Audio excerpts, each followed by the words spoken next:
Hello students, आज के इस वीडियो में हम डिस्कस करेंगे बूलियन थ्योरम के बारे में। बूलियन थ्योरम्स क्या होती हैं, किस तरह से हम इस बूलियन थ्योरम को यूज़ करते हैं। तो यहाँ पर जो अपने पास कंप्यूटर्स होते हैं वो हमारे बिल्कुल एज अ मैन माइंड की तरह वो वर्क करते हैं आपके, है ना। और उसमें जैसे कि हमने लास्ट टाइम कहा था डिजिटल सिग्नल्स को यूज़ होता है।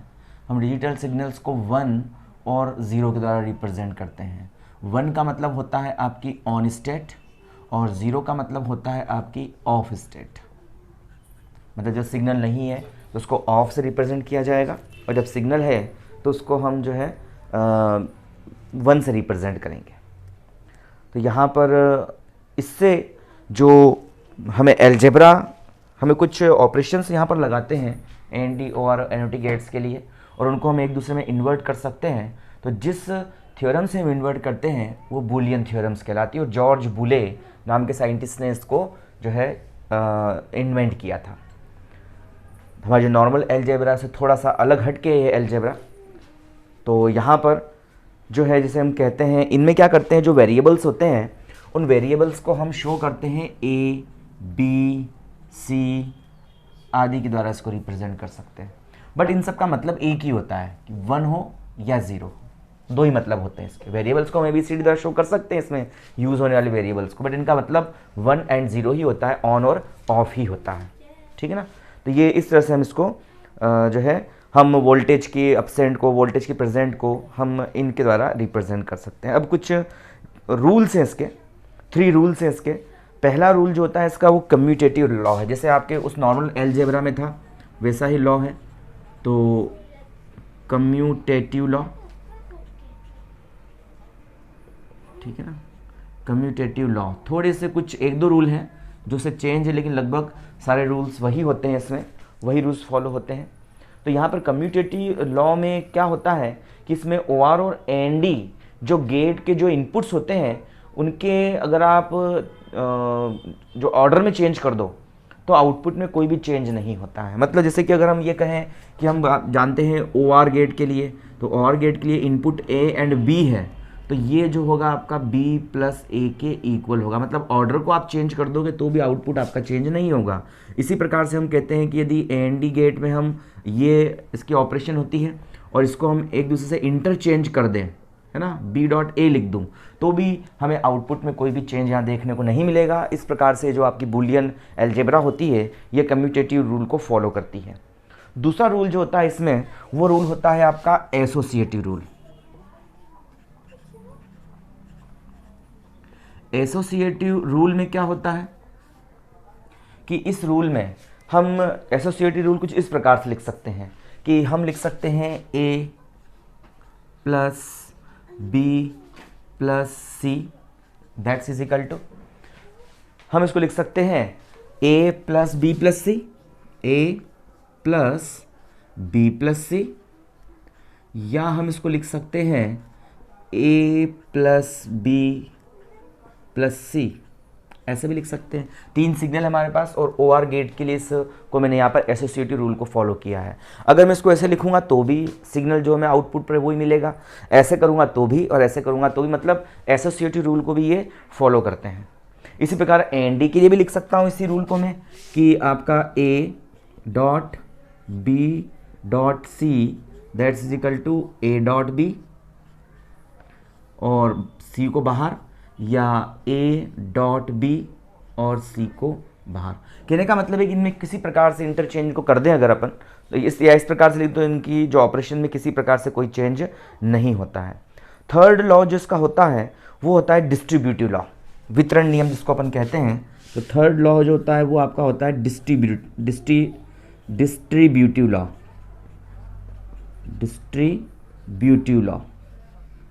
डिस्ट्रीब्यूटिव लॉ में क्या होता है, इस लॉ में ये है कि अगर हम यहाँ पर जो है, अगर हम इसको इस प्रकार से, हमारे पास कोई इक्वेशन दे रखा है जैसे A, मतलब अब दोनों गेट्स को मैंने मिला दिया है। B प्लस C किसकी, ये एडिशन ऑपरेशन आपकी OR गेट की होती है, और डॉट ऑपरेशन किसकी होती है, पूरा अगर मैं एक सिग्नल मान लूँ तो ये डॉट ऑपरेशन आपकी AND की होती है। मतलब कि अगर मैं एक OR गेट को AND गेट के साथ जोड़ दूँ, कनेक्ट कर दूँ, या फिर इन सिग्नल्स को मैं इस प्रकार प्रोसेस करूं, ये ए डॉट बी और ए डॉट सी, है ना। अरे भाई जैसे कि हम ये कहें कि आपके पास में एक जो है गेट है, ये आपके पास में गेट हो गया और इसका सिग्नल क्या है आपका, ये जो है आपकी NOR गेट है ना, इस तरह से। और इस पे सिग्नल आ रहे हैं दो, B signal and C signal. इसका आउटपुट क्या बनेगा, B प्लस C बनेगा, ठीक है। और यहाँ से मैं इसको अब यहाँ पर जो है एक और सिग्नल यहाँ से प्रोसेस करके दे रहा हूँ A सिग्नल को, और ये जा रहा है आपका कहाँ पर, AND गेट पर जा रहा है ऐसे। तो आउटपुट क्या मिलेगा मुझे, आउटपुट क्या मिलेगा, B प्लस सी। तो A डॉट B प्लस सी की डॉट ऑपरेशन होती है इसकी, जानते हैं। B प्लस सी सिग्नल इसका पहला इनपुट, इसका दूसरा इनपुट, ये तो आउटपुट यही मिलेगा मुझे। अब अगर मैं इसको ऐसे कर दूं कि यहाँ से मैं ये जोड़ दूं मैं यहाँ से, और इस तरह जोड़ दिया मैंने एक सिग्नल, एक गेट यहाँ पर, दो AND गेट ले लिया मैंने, ठीक है ना। ये भी A है, ये B है, और ये C बोल दूँ इसको मैं। तो ये क्या आपका, इसको B बोल दिया, इसको A बोल दिया, इसको ऐसे कनेक्ट कर दिया, हो गया। तो ये हो गया आपका C। मतलब अब क्या बनेगा इसका आउटपुट, ये बनेगा A डॉट B या B डॉट A, क्योंकि ऊपर रूल फॉलो होता है, और A डॉट C या C डॉट A। और आगे जाके इसको जोड़ दूँ मैं किसके साथ में, NOR गेट के साथ में। तो यहाँ जो सिग्नल प्रोसेस होके आएगा वो होगा A dot B plus A dot C, यही तो होगा, इसका इनपुट प्लस इसका इनपुट, योग ऑपरेशन होती है इसकी। मतलब कहने का है कि इससे जो हमें सिग्नल प्रोसेस होकर मिलेगा वही सिग्नल हमें इससे भी प्रोसेस होकर मिलने वाला है। किसी प्रकार से कोई भी चेंज नहीं आएगा, चाहे आप गेट ऐसा जोड़ दो, चाहे आप पहले दो AND गेट को OR गेट के साथ जोड़ दो, या OR गेट का आउटपुट इस आपके AND गेट के इनपुट पे लगा दो। दोनों क्या है आपके, इक्वल आपको ऑपरेशन देंगे। किसी प्रकार से कोई, हम इसको प्रूव भी कर सकते हैं। आप ABC 3 सिग्नल आप ले लो, 1 0 0 0, फिर 1 0 0, फिर 0 1 1, फिर 1 0 1, फिर इसी प्रकार से 1 को आप इस प्रकार चेंज, तो ऐसे करके हम सिग्नल लेकर के इसको प्रूव कर सकते हैं इस चीज़ को इजीली, कोई दिक्कत नहीं है इसमें, है ना। मतलब मैं अगर ले देखो सिग्नल ले लेता हूँ मैं, यहाँ से मैंने सिग्नल ले लिया 1 1 और 1 ले लिया तीनों को, है ना। अब B प्लस सी क्या बनेगा, 1 प्लस 1, ये A है, ये B है, और ये C है। तो B प्लस सी मतलब ये हो जाएगा आपका 1, ठीक है ना। और A के साथ डॉट मतलब 1 ही आने वाला है। यहाँ पर भी देख लो, यहाँ पर भी करता हूँ A डॉट B मतलब 1 डॉट 1 मतलब 1, फिर A डॉट C 1 डॉट मतलब 1, और 1 प्लस 1 इज इक्वल टू 1, वही आ रहा है वापस से, 1 1 एक दूसरे के इक्वल आ रहा है। तो वही सिग्नल प्रोसेस होकर मुझे यहाँ से आउटपुट पर मिलता है। तो ये डिस्ट्रीब्यूटिव लॉ को क्या करता है, इजीली फॉलो करता है, जिसके लिए डायग्राम भी मैंने आपको बना के यहाँ पर शो किया है। यहाँ पर जो है सिंगल वेरिएबल के कुछ रूल्स है यहाँ पर, है ना। 3 रूल्स है हमारे पास, वी हैव 3 रूल्स,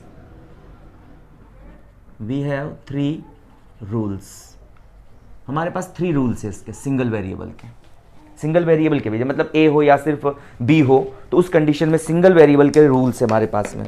पहला रूल है आपके पास में कि जो है पहला OR रूल है ना। फर्स्ट रूल जो रहेगा इसमें ये OR रूल कहलाता है। तो OR रूल में क्या होता है, एडिशन ऑपरेशन होती है इसकी। तो मैं इसको लिख सकता हूँ A plus 0 is equal to कितना होगा इसमें, यदि सिग्नल को प्रोसेस को सिंगल वेरिएबल लिया है मैंने 0, ये बनेगा आपका A ही हो जाएगा, वापस से इज इक्वल टू लगा देता हूँ, है ना। इसी प्रकार से मैं 1 प्लस A या A प्लस 1 की बात करता हूँ, तो A प्लस 1 या 1 plus A is equal to कितना बनता है, ये आपका वापस से 1 हो जाए। याद रखना है ये चीज़ें, ये आगे काम में आएंगी अभी। और A plus A is equal to भी कितना होता है आपका, A ही होता है। दूसरा रूल जो होता है वो होता है AND रूल्स बोलते हैं इसको, है ना। तो AND रूल में क्या रहेगा, सिंगल वेरिएबल के लिए AND रूल, तो AND रूल है A dot 0 is equal to कितना बनेगा आपका, 0 होगा। तो A dot 0 is equal to 0, है ना। और सॉरी जो ऊपर A dot 0 is equal to 0 और A dot 1 is equal to A dot 1 is equal to कितना बनता है आपका, A बनता है ना। और A डॉट A का बार मैं लिख देता हूँ, A डॉट A का बार मैं इसको लिखता हूँ, तो ये कितना बन जाता है मेरे पास में, 1 बन जाता है ना। A का 0 के साथ डॉट प्रोडक्ट 0, A का 1 के साथ डॉट प्रोडक्ट A, और A का इसके इन्वर्टेड के साथ में जो अपन ले रहे हैं, कॉम्प्लीमेंट के साथ में ले रहे हैं, A इन्वर्स बोल दो या A बार बोल दो, एक ही बात है। तो यहाँ से A डॉट A बराबर A डॉट 1 बराबर A, और है ना A डॉट A भी होता है यहाँ से, तो ये आपका 0 होगा, ध्यान रखना। और A dot A is equal to A होगा, ये A dot A is equal to A, A dot zero is equal to zero, A dot one is equal to A dot A is equal to, और ए बार इजिकल टू क्या बन जाता है, zero बन जाता है। ये रूल्स आपको याद रखने हैं। फिर कॉम्प्लीमेंट्री रूल होता है इसमें, ये जानते हैं हम अच्छे से, और आपने नॉर्मल अलजेब्रा में भी पढ़ा है कि ए बार का बार जो होता है वो कितना हो जाता है आपका, ए ही तो हो जाता है। मतलब ए इन्वर्स का इन्वर्स लूँगा मैं तो वापस से वो ए बन जाता है ना। अब इसमें जो थर्ड रूल आता है वो एब्सॉर्प्शन रूल आता है ना। और इसमें इन रूल्स को अपन यूज़ करेंगे, इन सब रूल्स को। तो इसका जो थर्ड रूल है वो है आपका क्या, फोर्थ रूल क्या है वो आपका, एब्सॉर्प्शन रूल। एब्सॉर्प्शन रूल, तो एब्सॉर्प्शन रूल क्या होगा, देखो इसमें इन सब रूल्स को मैं यूज़ करके इनको बनाऊंगा, है ना। तो यहाँ से हम लिखते हैं पहला a प्लस ए बी, है ना। इसमें पहला रूल मैं लिख रहा हूँ यहाँ से number 1, a plus A B, है ना। इसको मैं कैसे प्रोसेस कर सकता हूँ, मुझे ये सॉल्व करना है मुझे इसे। तो सॉल्व करने के लिए क्या करूँगा, इस a को मैं कॉमन निकाल लूँगा इसमें से। तो a मैंने कॉमन निकाल लिया, कितना हो गया 1 प्लस बी, इसकी वैल्यू फाइंड कर रहा हूँ मैं। और 1 प्लस बी, जब 1 plus A plus one is equal to 1 था तो बी प्लस वन या 1 plus B is equal to भी 1, तो ये बन जाएगा आपका 1 और सिंपल सा बन जाएगा आपका ए। मतलब ए और A into A plus A B कितनी होती है आपकी, ए होती है, ये आपको ध्यान रखनी है। A plus A B is equal to A होता है, ये हमको अच्छे से याद रखना है। ये होती है value A into A plus B की, कई जगहों पे काम आती है चीज़ ये, ठीक है ना। सेकंड की बात कर दूं तो सेकंड में क्या रहेगा आपका, यहाँ पर और भी हम कुछ यहाँ पर इक्वेशंस ले सकते हैं, है ना। और भी कुछ इक्वेशन लेके सॉल्व कर सकते हैं। जैसे मैं बोलता हूँ ए बार बी, इसको मैं ऐसे लिख देता हूँ, इसकी वैल्यू मुझे फाइंड करनी है। ये आपके पास बोर्ड पे दिया हुआ है ए और ए बार बी, इसकी वैल्यू जो है मुझे यहाँ पर फाइंड करनी है। तो इसकी वैल्यू को कैसे फाइंड करूँगा यहाँ पर मैं, तो इसकी वैल्यू को फाइंड करने के लिए ए बार बी है, तो यहाँ से मैं काम करता हूँ ए इंटू 1 प्लस बी, इसको लिख देता हूँ मैं a इंटू 1 प्लस बी। अरे a इंटू 1 लिख सकता हूँ मैं, और 1 की जगह क्या कर दूँ मैं 1 प्लस बी। हमें सॉल्व करना है इसको, इसकी वैल्यू निकालनी है, और साथ में प्लस कितना है a बार b, ये आपका चल रहा है ऐसा जैसा है, बिल्कुल, है ना। और अब क्या करूँ इसमें, इसका a का मल्टीप्लाई कर देता हूँ अंदर में। तो मैंने a का मल्टीप्लाई कर दिया, तो a plus A B plus A bar B, sorry a plus A B, यही तो होगा। इसका मल्टीप्लाई अंदर कर दिया, तो a तो अपने इस जगह पर ही है, इन दोनों में से कुछ कॉमन निकल रहा है क्या, b कॉमन निकल रहा है, और ये बन जाएगा a प्लस ए बार, ठीक है। और a प्लस ए बार, है ना, यहाँ पर अपन इसको इस प्रकार लिखा है, और दोनों में से क्या किया मैंने, b को कॉमन निकाल लिया, है ना।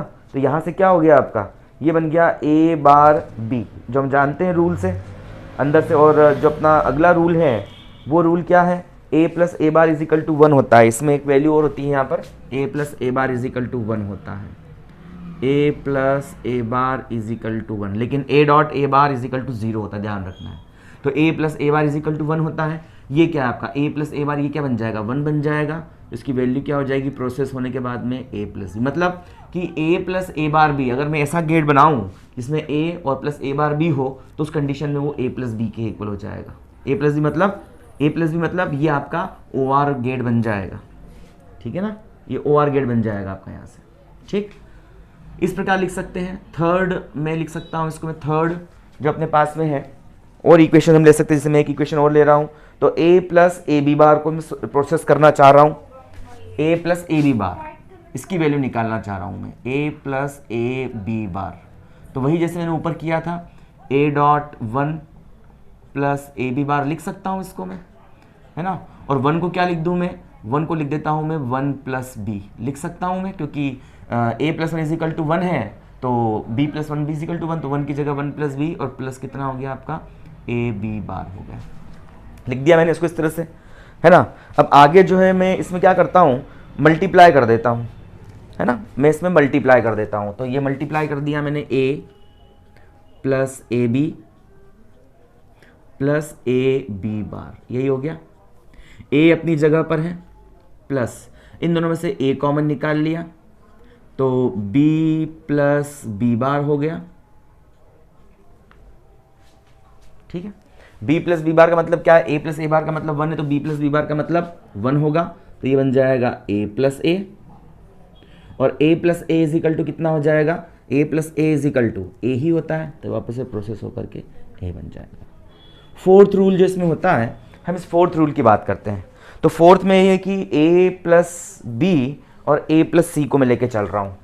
a प्लस बी एक ब्रैकेट में है, इन वन ब्रैकेट, और in another bracket a plus C, इनको लेके चल रहा हूँ मैं। इसको मल्टीप्लाई कर दूँ तो ये बनेगा a डॉट ए इसके साथ, प्लस ये बन जाएगा a dot C, plus a dot B या b डॉट ए, और प्लस b डॉट सी। लिख सकते हैं हम इसको इस प्रकार से, ये रूल्स हमने पढ़े हैं ऊपर ये सारे, है ना। इस रूल को, एसोसिएटिव रूल को फॉलो कर दिया यहाँ पर मैंने, एसोसिएटिव रूल से लिख सकता हूँ इसको मैं, है ना।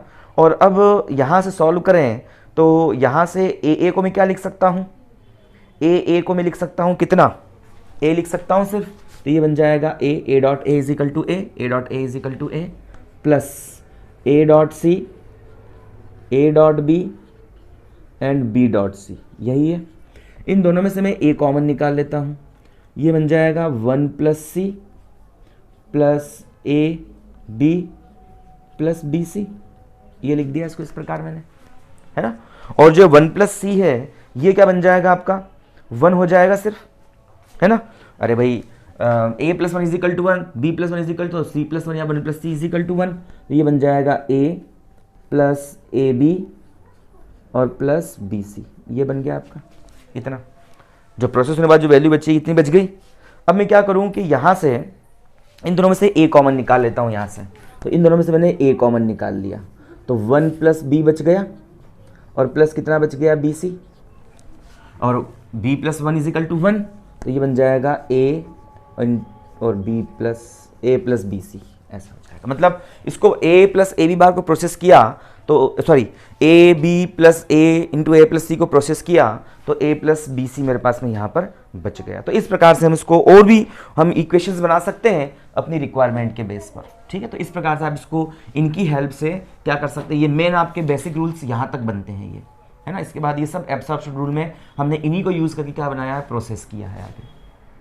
इसमें एक बहुत इंपॉर्टेंट चीज़ आती है और वो है आपकी डी मॉर्गन थ्योरम, जो बहुत इंपॉर्टेंट चीज़ है ये है आपकी डी मॉर्गन थ्योरम। एग्जाम में डायरेक्टली पूछ लेते हैं इसको, डी मॉर्गन थ्योरम। इसके दो स्टेटमेंट होते हैं भाई। इस की हेल्प से हम क्या कर सकते हैं, हम किसी भी जो आपके पास बुलियन जो इक्वेशन है उसको इन्वर्टेड कर सकते हैं, है ना। मतलब इसमें क्या होती है, ये ड्यूअल प्रिंसिपल यहाँ पर रिप्रेजेंट करता है। ये क्या करता है, हम ए एन डी को ओ आर में और ओ आर को ए एन डी में चेंज कर सकते हैं, मतलब ये ड्यूअल नेचर को यहाँ से रिप्रेजेंट करता है। तो अब हम यहाँ से ये कहते हैं कि इस थ्योरम के अनुसार इसके दो स्टेटमेंट हैं। हम कोई भी दो या दो से अधिक ए एन डी ऑपरेशंस होती है ना, उनकी कॉम्प्लीमेंट्री को, मतलब जैसे मैं लिखता हूँ A dot B dot C dot D, ठीक है ना। स्टेटमेंट आप लोग बुक से इसका देख लेना। तो यहाँ से हम जो भी ए एन डी हमारे पास डैश डैश करके छोड़ सकता हूँ इसको मैं आगे इस प्रकार से, है ना। तो किन्हीं भी जो आपकी ए एन डी ऑपरेशन है ना, ए एन डी गेट की जो ऑपरेशन है उसके इन्वर्टेड को हम क्या लिख सकते हैं, हम जो है उसके इन्वर्टेड वैल्यू की ओ आर वैल्यू के रूप में लिख सकते हैं।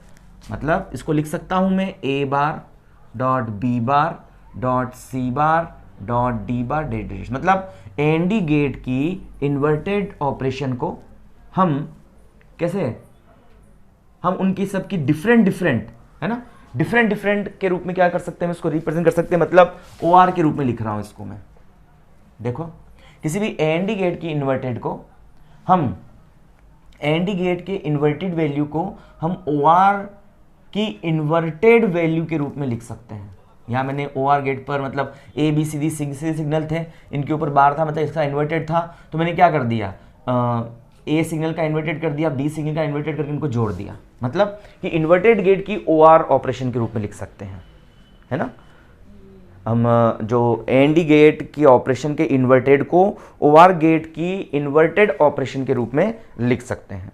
और सेकंड जैसे इसका अपोजिट है, अपोजिट क्या है, वो ये कहता है कि भाई आप कोई भी ओ आर गेट है, इस O R gate dash dash dash इसकी इन्वर्टेड को एंड गेट के इन्वर्टेड ऑपरेशन के रूप में लिख सकते हो।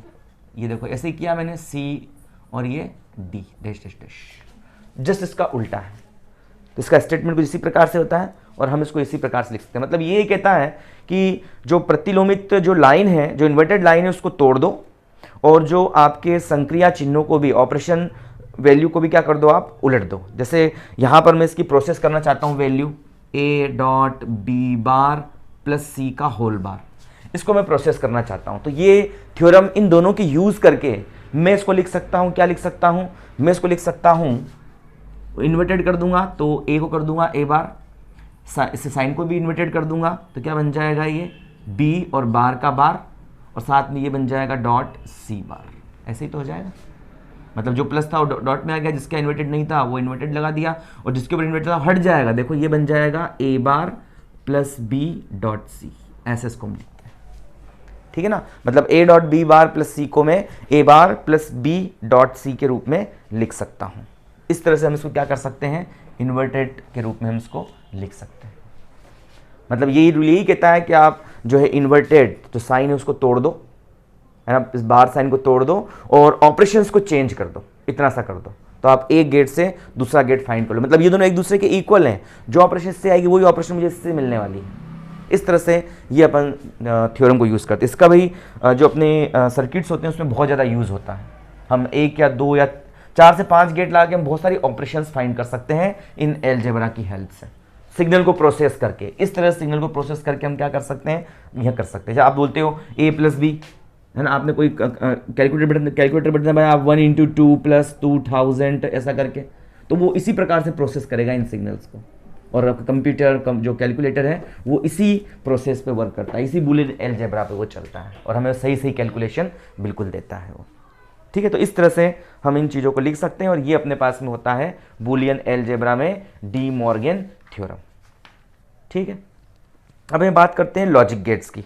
तो लॉजिक गेट्स के बारे में क्या है, लॉजिक गेट्स मैंने कहा था 3 टाइप के होते हैं mainly, ND, OR and NOT, है ना। एनडी गेट होता है, ओआर गेट होता है और एनओटी गेट होता है। और हम इनसे क्या करते हैं, इनसे हम फाइंड करते हैं कौन कौन से, हम इनसे फाइंड करते हैं जो है एनएनडी एंड एनओआर। तो यहाँ पर इनको किस प्रकार से, भाई हमने नॉर्मल इसका, जैसे एनओटी की बात करी थी हमने, एनओटी मैंने कुछ इस तरह से कहा था आपको, ये एनओटी गेट होता है आपका, होता है ना, और इसकी ऑपरेशन इन्वर्ट ऑपरेशन होती है, और हमने इसका सिंबल था इसकी हमने ट्रुथ टेबल भी बनाई थी। बट यहाँ पर क्या है कि यहाँ पर अब हमें इसको रेडी करना है, इसको बनाना है। किस प्रकार से हम रेडी करेंगे, किस प्रकार से बनाएंगे, तो वो हम देख लेते हैं अब यहाँ पर।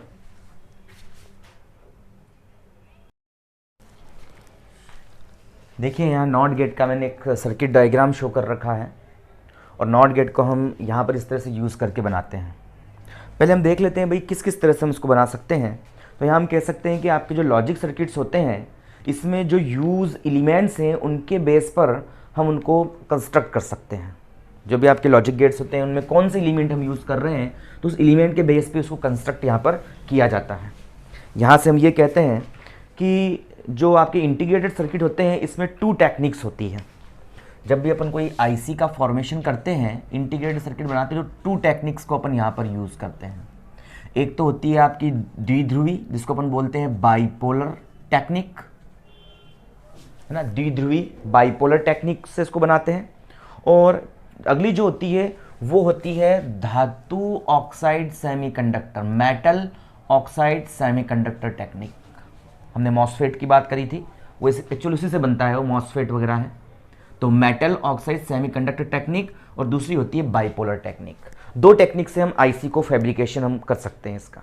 अब जो आपकी बाइपोलर टेक्निक होती है ये स्मॉल स्केल इंटीग्रेशन के लिए यूज़ की जाती है। स्मॉल स्केल इंटीग्रेशन, जो आपकी छोटी आईसीज जो होती है उसके लिए अपन बाइपोलर टेक्निक को यूज़ करते हैं, है ना। और एमएसआई के लिए ये ज़्यादा अपनी अच्छी रहती है, मीडियम स्केल इंटीग्रेशन, मतलब short scale integration, small scale integration और मीडियम स्केल, मतलब आपकी जो छोटी मोटी आईसीज जो हैं उनके फैब्रिकेशन के लिए बाइपोलर टेक्निक ज़्यादा बेस्ट होती है, कम वोल्टेज खर्च करती है और ज़्यादा से ज़्यादा हमें आउटपुट अच्छा देती है। बट जो लार्ज स्केल होता है, जैसे अपन चाहते हैं अपने कंप्यूटर का माइक्रो प्रोसेसर बनाना चाहते हैं, तो कंप्यूटर का जो माइक्रो प्रोसेसर होता है, माइक्रो प्रोसेसर, इस कंप्यूटर के माइक्रो प्रोसेसर बनाने के लिए हम बाइपोलर टेक्निक को यूज़ नहीं करते, हम मेटल ऑक्साइड सेमीकंडक्टर टेक्निक को यूज़ करते हैं, क्योंकि ये हमें एक लार्ज स्केल का इंटीग्रेशन देती है, वेरी लार्ज स्केल का integration, large scale integration LSI और वेरी लार्ज स्केल इंटीग्रेशन, दोनों के लिए अपन माइक्रो प्रोसेसर में यूज़ होती है सारी ये टेक्निक्स, और इसके लिए अपन MOS metal oxide semiconductor technique को यूज़ करते हैं, क्योंकि हमें यहाँ बहुत सारे बहुत ज़्यादा बड़ा यहाँ पर बनता है। हम ये भी कहते हैं कि एक माइक्रो प्रोसेसर में लगभग 1 बिलियन से 1 बिलियन तक आपके सर्किट्स हो सकते हैं, तो वो इस मॉसफेट के द्वारा ही, इस MOS के द्वारा ही बनाई जाती है। उसके लिए बाइपोलर टेक्निक थोड़ी सी यहाँ पर ये कह सकते हैं कि लेस हो जाती है, थोड़ी सी पुरानी ओल्ड हो जाती है। तो यहाँ पर हम सिर्फ डिस्कस करेंगे इस बाइपोलर टेक्निक का ही, और बाइपोलर टेक्निक के बेस पर ही हम जो है IC के फैब्रिकेशन को फिलहाल समझने वाले हैं। और इसमें 3 प्रमुख इसकी 3 मेन क्या होती है, इसकी स्टेज होती है ना, या 3 इसके मोड्स होते हैं। 3 मोड्स में अपन इसको वर्क लेते हैं। कितने मोड होते हैं इसके 3 मोड्स होते हैं। कौन कौन से मोड? पहला जो होता है वो आता है आपका DL, इसको हम बोलते हैं डायोड लॉजिक। दूसरा होता है DL, इसको बोलते हैं diode DTL, sorry, diode transistor logic. और तीसरा जो होता है वो होता है TTL, ट्रांजिस्टर लॉजिक। मतलब इसमें सिर्फ डायोड्स का यूज़ होता है, डायोड्स का यूज़ करके इसको बना सकते हैं डायोड लॉजिक को। दूसरा जो अपन मोड यूज़ करते हैं वो होता है डायोड और ट्रांजिस्टर को यूज़ करके लॉजिक गेट बना सकते हैं। और तीसरा जो होता है ट्रांजिस्टर लॉजिक को, मतलब इसमें डायोड यूज़ नहीं होता, सिर्फ ट्रांजिस्टर यूज़ होते हैं, और उनको यूज़ करके अपन जो है इस बाइपोलर जंक्शन में IC का फैब्रिकेशन करते हैं बाइपोलर मोड में।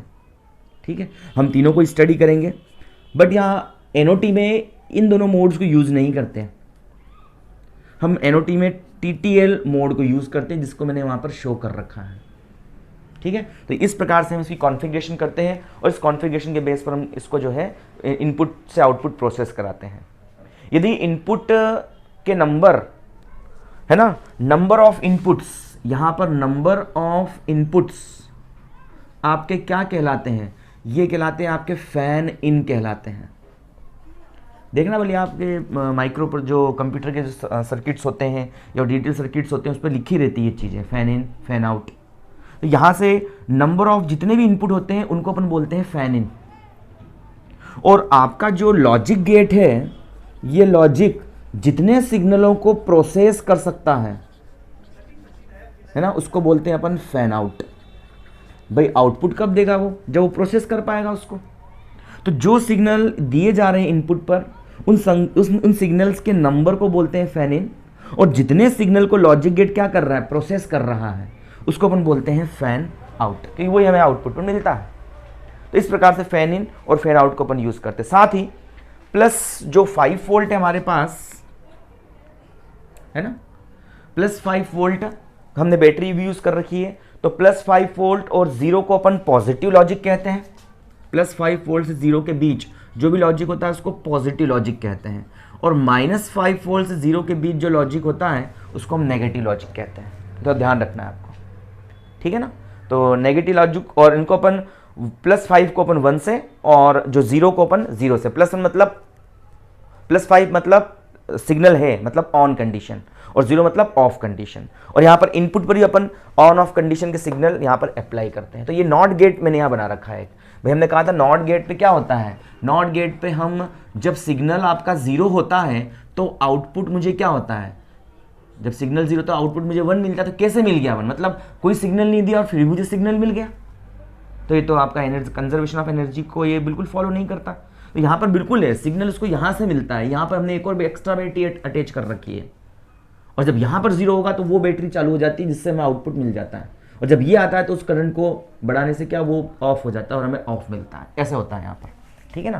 तो यहाँ पर हम इसको डिस्कस कर लेते हैं। तो नॉट गेट को सबसे पहले डिस्कस कर रहे हैं हम, और इसमें एक ही कॉन्फ़िगरेशन है हमारे सिलेबस में, और वो कॉन्फ़िगरेशन है आपकी टीटीएल के लिए मैंने एनपीएन ट्रांजिस्टर को यहाँ लिया है, एनपीएन ट्रांजिस्टर के कॉमन इमीटर मोड को मैंने यहाँ पर यूज़ किया है, और इसमें यूज़ करने के ऊपर मैंने एक रेजिस्टेंस आर जोड़ रखा है, एक कैपेसिटर बाईपास कैपेसिटर है यहाँ पर, ये आर बी जो है बेस रेजिस्टेंस है, ई मीटर को मैंने क्या कर रखा है, ग्राउंडेड कर रखा है, और बेस को मैंने जोड़ रखा है -5, मतलब नेगेटिव लॉजिक से जोड़ रखा है। इनपुट सिग्नल मैं यहाँ पर देता हूँ 0 और 1 की टर्म्स में, बेस के ऊपर ही। आउटपुट पर मैंने एक और बैटरी अटैच कर रखी है कलेक्टर के ऊपर, ये कलेक्टर है आपका, कलेक्टर पे एक और बैटरी अटैच कर रखी है मैंने, बी है और ये ई है, एक और बैटरी अटैच कर रखी है +5 वोल्ट की, मतलब पॉजिटिव लॉजिक की।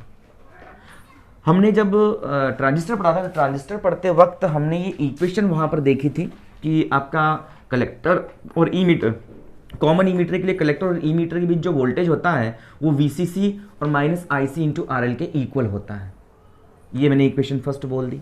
साथ ही साथ हम ये भी जानते हैं कि बेस और ई मीटर के बीच जब जो वोल्टेज होता है ना, यहाँ पर VB मैंने लिख रखा है यूजिंग जो आपकी थेवेनिन थ्योरम्स जो आपने नेटवर्क वाले चैप्टर में पढ़ी है, उनको यूज़ करके मैंने इस VB की वैल्यू यहाँ पर लिखी है।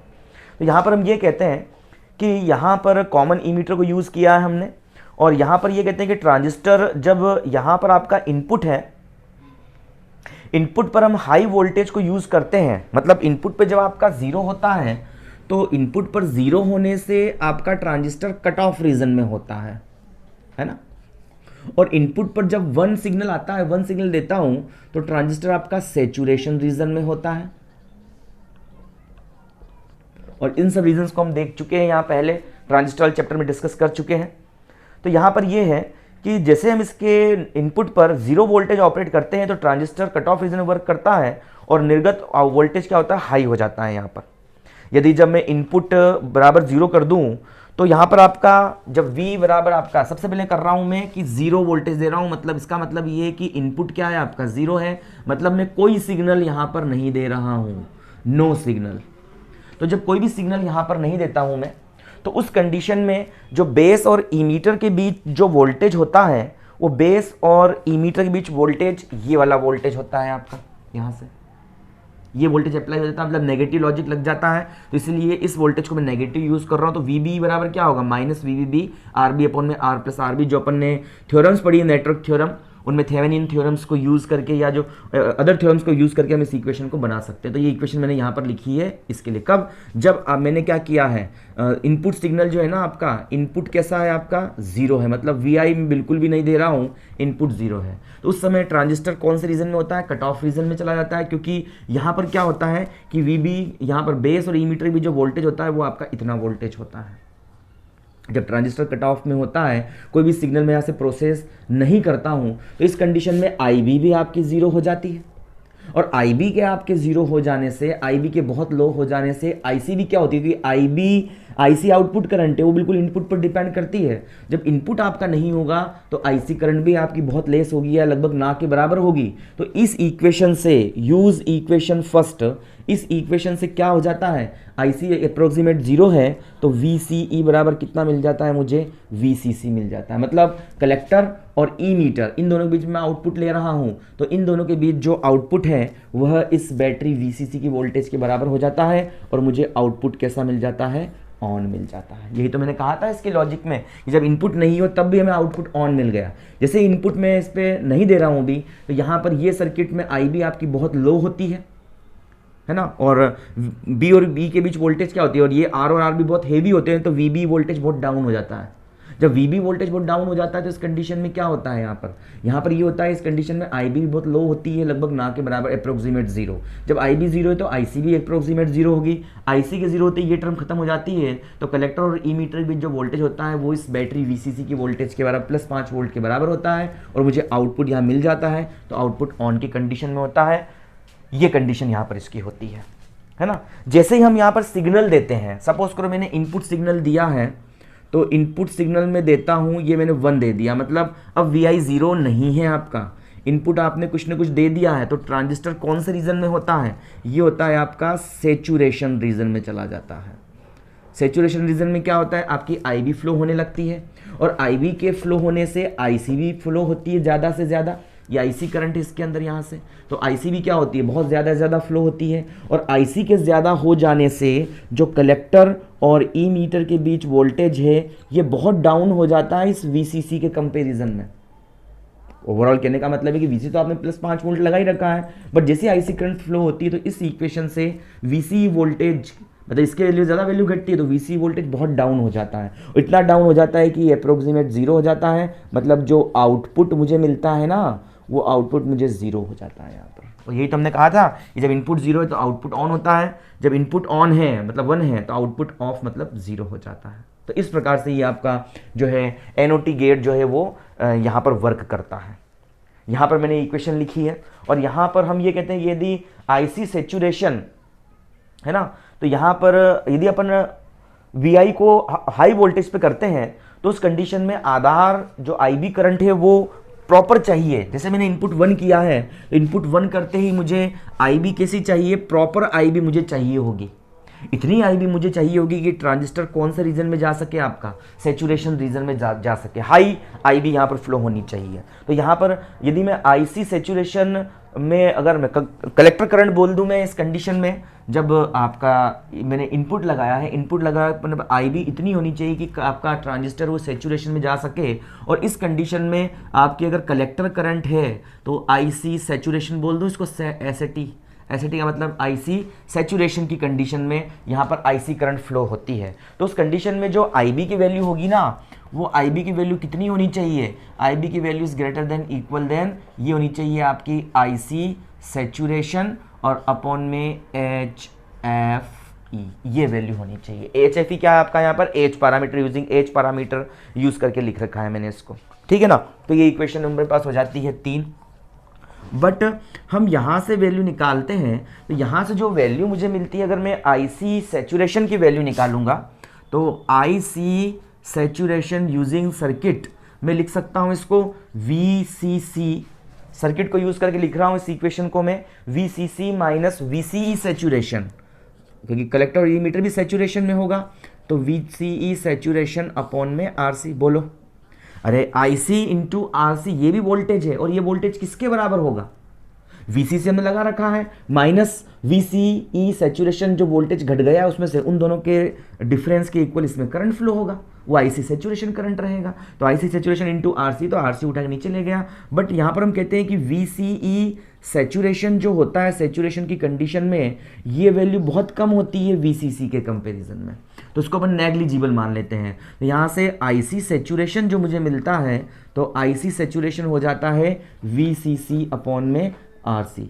इस वैल्यू को उठा के यूज इन इक्वेशन किसमें, थर्ड है ना, यूज इन थर्ड में यूज कर देता हूँ मैं, तो आई बी इज ग्रेटर देन और इक्वल देन, यहाँ से बन जाती है वी सी सी अपॉन में आर सी और इंटू एच एफ ई। एच एफ ई की वैल्यू यहाँ पर कैसी है, यहाँ पर बहुत कम होती है, तो यहाँ पर ये एच एफ ई भी मैं फिलहाल पुटअप कर देता हूँ।